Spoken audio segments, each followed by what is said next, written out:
Mercredi 1er septembre. Parti à 1 heure visiter le palais de justice. On nous montra d'abord la chambre du Grand Conseil et ensuite toutes les salles où s'assemblent les différents tribunaux. Dans celles où sont introduits les prisonniers pour entendre leur sentence, nous vîmes 2 tableaux magnifiques, Saint-Louis et Notre Sauveur sur la croix. Ce dernier est d'un effet saisissant, d'autant plus qu'il est placé en face de l'endroit où s'agenouillent les accusés, tandis qu'on lit leur condamnation. Le fauteuil du président se trouve juste au-dessous du tableau. En considérant cet appareil solennel de justice, je ne pus m'empêcher de penser aux larmes et aux douleurs poignantes dont cette salle avait été témoin. Nous allâmes ensuite nous promener aux Tuileries. Mais jusqu'à la fin du jour, je ne pus chasser de mon esprit la triste impression que j'avais reçue. Dimanche 5 septembre. J'ai été souffrante et ne suis guère sortie ces derniers jours. Mais aujourd'hui, je me trouve bien d'avoir suivi les prescriptions du docteur Fischer. Nous avons même profité du beau temps et sommes allés à 7 heures voir une joute sur l'eau, amusement populaire assez en vogue. 2 hommes, généralement excellents nageurs, montent chacun sur un bateau. Ils se rencontrent, une lance à la main, et tâchent réciproquement de se jeter à l'eau. Le vainqueur reçoit un drapeau et est salué par des coups de fusil et des fusées. Beaucoup de monde. Comme d'ordinaire, cependant, pas la moindre bagarre. Je n'ai même pas entendu un jurement. Mardi 7 septembre. Nous sommes allés avec des amis à l'opéra, à la première représentation de Diane et Endymion de Piccini. Il faisait une chaleur étouffante. La salle était bondée, non seulement à cause de la première représentation, mais aussi parce que le prince Henri de Prusse y assistait. Vestris dansait dans le ballet. Nous sommes sortis très satisfaits de notre soirée. Dimanche 12 septembre. Monsieur Cradock et le docteur Fischer m'engagèrent tous deux à aller aujourd'hui à la fête de Saint-Cloud. À 4 heures, ces messieurs vinrent me chercher avec madame d'Aubry et nous arrivâmes à Saint-Cloud vers 5h30. Des milliers de personnes se promenaient dans le parc. Les grandes eaux jouaient. Partout des boutiques disposées avec goût, des tentes sous lesquelles on prenait des rafraîchissements, des bals en plein air, des théâtres de marionnettes, des saltimbanques, des balançoires. Tout le monde gai et en train. À 7 heures, un détachement des gardes du corps annonça l'arrivée d'une partie de la famille royale. Presque en même temps, nous entendions la musique militaire et nous apercevions les uniformes des hussards ainsi que les livrées magnifiques ornés de galons d'or et d'argent, et les chapeaux à plumes des valets de pied, accompagnant les 2 carrosses royaux entièrement découverts. 4 supports enguirlandés de fleurs soutenaient un riche dais frangé d'or et surmonté d'une énorme touffe de plumes. Les chevaux bais, à crinière et à queue noire, étaient splendides, et les harnais garnis d'or et de rubans. Dans le premier carrosse se tenaient les sœurs du roi, avec la comtesse d'Artois que j'ai trouvée fort belle, quoi qu'on en dise. Dans le second, le comte d'Artois, accompagné d'autres personnes, et enfin, dans une voiture de moindre importance, les enfants du duc d'Orléans. 4 fois, ils montèrent et redescendirent au pas la grande avenue, puis se retirèrent. Après leur départ, on fut admis avec des billets dans une autre partie du parc, où l'on avait établi des tribunes circulaires, au milieu desquelles on dansait. À 8 heures se tira un feu d'artifice, et à 10h30, nous étions à la maison, contents de notre soirée et heureux d'échapper à la poussière inévitable produite par une foule aussi compacte. Jeudi 16 septembre. Je me levai ce matin de très bonne heure pour me faire coiffer, et à 10h30 nous partions pour Marly, où Lady Craven nous avait invités à venir passer la journée. Après un voyage terriblement chaud et poussiéreux, par un chemin montueux qui ne me semblait pas sans danger, nous fûmes reçus par Lady Craven avec une affabilité qui nous fit oublier les ennuis de la route. Au nombre des convives se trouvaient Madame de X et son neveu, avec son précepteur, un jeune abbé, le docteur Carey, Lord Baker et le colonel Derby. Nous dînâmes à 3 heures à la mode française. Repas et services parfaits, café et liqueur. À 5 heures, nous nous levâmes de table. Lady Craven chanta avec accompagnement du piano et joua de la harpe avec beaucoup de talent. Vers 6 heures, on alla se promener et admirer la vue qui, de cette colline, est fort étendue. À 7h30, nous prenions congé de notre aimable hôtesse. Samedi 18 septembre. Dans la soirée, nous avons été aux Tuileries voir le ballon qu'on doit lancer demain. À peine pouvions-nous circuler tant la foule était considérable. Aussi ne restâmes-nous que fort peu de temps. Lord et Lady Sussex et Monsieur Belaziz sont venus prendre le thé. Dimanche 19 septembre. Après déjeuner, M. Cradock sortait voir l'ascension du ballon. À 11 heures, je me dirigeais sur le quai dans la même intention, avec ma femme de chambre et notre laquais. Je fus assez heureuse pour trouver de très bonnes places. Le temps était superbe. Sur les quais et les ponts, une foule énorme, en habits de fête, attendait avec curiosité. Je jouissais de cette scène animée lorsqu'un grand cri se fit entendre. Tournant la tête, je vis une grosse pierre lancée du haut d'une maison. La pierre tua sur le coup un homme qui se trouvait non loin de moi et en blessa plusieurs autres. Grande fut d'abord la consternation, puis presque aussitôt le monde s'amassa autour du malheureux, et à grand-peine la garde qu'on était allé quérir put-elle arriver jusqu'au cadavre qu'on emporta sur une civière. Je ne pouvais quitter ma place sans risquer d'être écrasé. Aussi fus-je forcé d'assister aux souffrances des pauvres blessés dont les gémissements me brisaient le cœur. Moins d'une demi-heure après l'accident, l'ascension commençait. En un instant, tout sembla oublié, et lorsque le ballon s'éleva au-dessus des maisons, les acclamations du public ne connurent plus de bornes. Je revins assez fatigué de l'émotion et de la chaleur. Mercredi 22 septembre. D'après l'ordonnance du docteur Fischer, je me suis fait saigner, mais les lancettes françaises sont si défectueuses que cela rend cette opération assez douloureuse. Cependant, je me sentis soulagé. Mercredi 29 septembre. Nous avons été aujourd'hui à l'église des Célestins. Arrivés au milieu de la messe, il nous fallut attendre une demi-heure après la fin avant d'être admis dans la chapelle d'Orléans, où sont les plus beaux monuments funèbres. La première tombe qu'on nous montra fut celle du duc de Longueville par Anguier. C'est une pyramide en marbre blanc décorée de trophées et bordée de marbre noir. Aux angles du piédestal, 4 figures allégoriques presque aussi grandes que nature. Le piédestal est recouvert aux 4 côtés de magnifiques bas-reliefs dorés représentant les faits glorieux de Henri Ier, duc de Longueville. Les 3 grâces en marbre blanc supportant une urne contenant les cœurs de Henri II et de Catherine de Médicis sont un chef-d'œuvre de Germain Pilon. Dans la colonne de marbre blanc, érigée par Charles IX à la mémoire de son frère François II, repose le cœur de ce monarque. Cette colonne d'où sortent des flammes rappelle celle qui guidait les Israélites dans le désert. On y lit cette inscription: La lumière pour les justes. Au pied de la colonne, 3 personnages tiennent en main des torches renversées. Leurs traits expriment le regret et la douleur.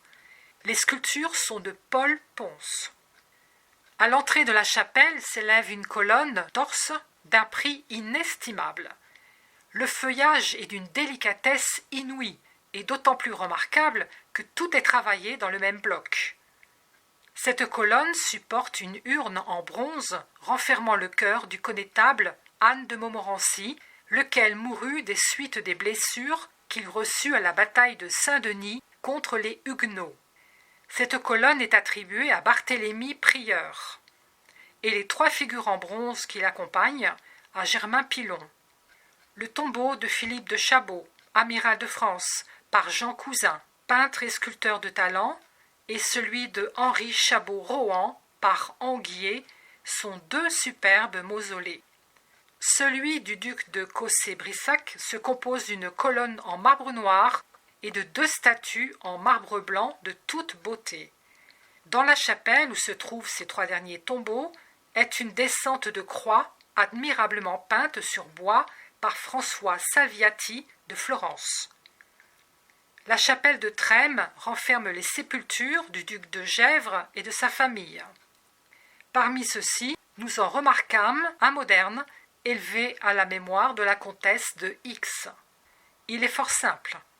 Une colonne en marbre blanc sur laquelle une inscription perpétue les vertus de la comtesse soutient une urne en marbre gris recouverte à moitié d'une draperie blanche d'où s'échappe une branche de cyprès. Dans une chapelle latérale, il y a plusieurs tableaux de valeur, surtout une Madeleine. Malheureusement, ils s'abîment et on ne songe pas à les restaurer.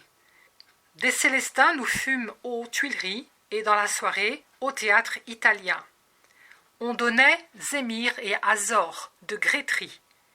Cet opéra est interprété par d'excellents artistes. À 9h, nous étions de retour.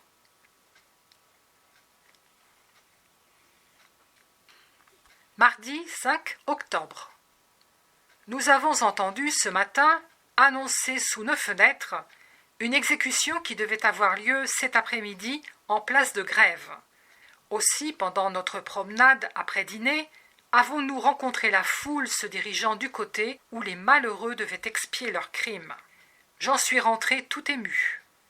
À 6h, quoiqu'il fît déjà nuit, je repartis avec le docteur Fischer. Il me dit avoir entendu une personne raconter cette exécution avec une indifférence qu'il ne pouvait admettre. Nous échangeâmes quelques paroles à ce propos, mais bientôt ce lugubre sujet de conversation nous rendit l'un et l'autre silencieux. À 7h, nous étions de retour. Lord et Lady Sussex sont venus prendre le thé. À 8h, M. Cradock allait au bain. Mardi 6 octobre. À midi, nous partîmes avec le docteur Fischer pour le bois de Boulogne. Tout en nous promenant, nous dressâmes nos plans pour le voyage que nous allons entreprendre jusqu'à Marseille, où nous devons passer l'hiver à cause de ma santé. À 3h, nous étions de retour pour dîner. Jeudi 7 octobre. À 11h, M. Mick vint me voir, et bientôt après, entra Lady Craven qui s'invita à dîner. Elle resta jusqu'à 2h et revint un peu avant 3. Dîner très gai et très animé. Lady Craven nous quitta à 6h. Peu après vint Lord Stanhope, qui, on le devinait facilement, avait dîné joyeusement. Il but néanmoins 1 ou 2 verres de vin avant de partir. À 9h, M. Cradock et M. Mick furent au café, et je me rendis chez Lady Stanhope, d'où je ne partis que pour rentrer souper. Vendredi 8 octobre. Hier, Lady Craven nous avait engagés à dîner pour aujourd'hui. Au nombre des convives, le comte de Brissac et un moine franciscain. À 6h, nous étions de retour. Samedi 9 octobre. À midi, était chez Lady Sussex, de là au Jardin du Roi, et enfin sur les nouveaux boulevards qui sont très agréables. Vers 5h, Lord Stanhope est arrivé, tout aussi animé qu'avant-hier. Lundi 11 octobre. À midi, nous partions visiter la Salpêtrière. On nous conduisit d'abord voir le grand réservoir servant à ce vaste établissement qui peut contenir, à ce que l'on m'a assuré, jusqu'à 2 ou 3 000 personnes. Le réservoir est alimenté par des sources jaillissant du fond d'un puits extrêmement profond. Une roue, à laquelle sont suspendus 2 seaux retenus par une chaîne, fonctionne constamment. Tandis qu'un seau descend, l'autre monte et se déverse immédiatement dans le réservoir. La salpêtrière sert à la fois de prison et d'hôpital. On y reçoit également des malades et des fous, mais l'intérieur est si bien aménagé et les cours si bien distribués qu'ils ne se rencontrent jamais. L'église est grande et se trouve au milieu du bâtiment. Un chirurgien et un apothicaire sont attachés à l'établissement et y demeurent. Un médecin vient 2 fois la semaine faire la visite. On dit que les malheureux y sont bien soignés. Jeudi 14 octobre. Été à Vincennes. C'est un vieux château commencé sous Philippe Auguste et situé dans l'Île-de-France, au milieu d'un grand bois où l'on peut, soit à pied, soit en voiture, faire des promenades ravissantes. Dimanche 17 octobre. Assister au service dans la chapelle de l'ambassadeur de Suède. À l'issue du service, l'ambassadeur s'est levé, a fait un profond salut à toute l'assemblée, puis s'est approché du pasteur et de quelques personnes de sa connaissance pour leur parler. Son air tout à la fois digne et poli m'a frappé. Jeudi 21 octobre. Hier, M. Cradock avait été avec Lady Stanhope au couvent des Bénédictins, engagé 3 ou 4 des frères à prendre le thé avec nous avant notre départ. Ils sont venus aujourd'hui vers 5 heures et ne nous ont quittés qu'à 7. Samedi 30 octobre. Notre dernier jour à Paris. Très occupé à payer mes notes, faire mes malles et à prendre congé des uns et des autres. Dimanche 31 octobre. À 8 heures, M. Cradock, le docteur Fischer et moi partions pour Marseille. À 5 heures, nous arrivions à l'hôtel du Grand Cerf, à Fontainebleau, après avoir suivi, à travers la forêt, une route bordée de rocs, entremêlée de fougères, de bruyères et d'arbres magnifiques.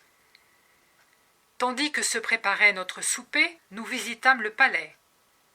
Dans une des galeries se voient encore les mêmes meubles que du temps de François Ier, et dans une des cours intérieures, on nous fit remarquer un énorme bassin où s'ébattent des carpes d'une grosseur prodigieuse.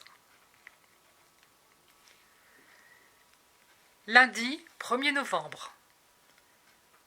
Après avoir déjeuné à Moret avec d'excellents cafés au lait et où le maître de l'auberge me pressa d'accepter un pot de confiture d'abricot de sa façon, nous prenions le chemin de Villeneuve-le-Roi.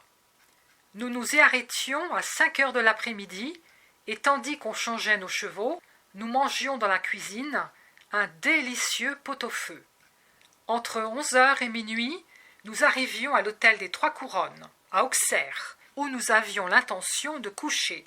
Mais n'y trouvant rien à notre convenance, nous ne prîmes qu'un léger repas et résolûmes de voyager toute la nuit, d'autant plus que le temps nous favorisait.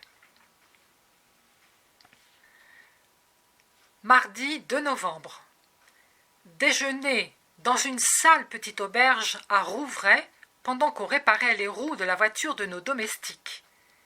Nous avons encore voyagé toute la nuit et sommes arrivés à 1 heure du matin à la poste d'Arnay-le-Duc où nous devions prendre d'autres chevaux et où on réveilla le maître de poste et sa fille qui nous introduisirent dans la cuisine. Là, j'aidai de mon mieux la jeune fille à confectionner une omelette, à griller des côtelettes de mouton et à rôtir un canard. Puis, assis autour du feu, nous fîmes un repas des plus amusants. Nous repartions à 3 heures du matin pour arriver vers 11 heures à l'hôtel des Trois Faisans, à Châlons. Mercredi 3 novembre. Châlons est une jolie petite ville de la Bourgogne, arrosée par la Saône. Ses maisons sur le quai ont un aspect riant. Une promenade ombragée contourne une partie de la ville du côté de la rivière et commande une vue délicieuse du pays environnant. L'église Notre-Dame est dans le style gothique. Elle renferme quelques beaux monuments. Monsieur Cradock se mit en quête de 2 bateaux, un pour nous porter, l'autre pour transporter nos voitures, après avoir fait provision de pain frais.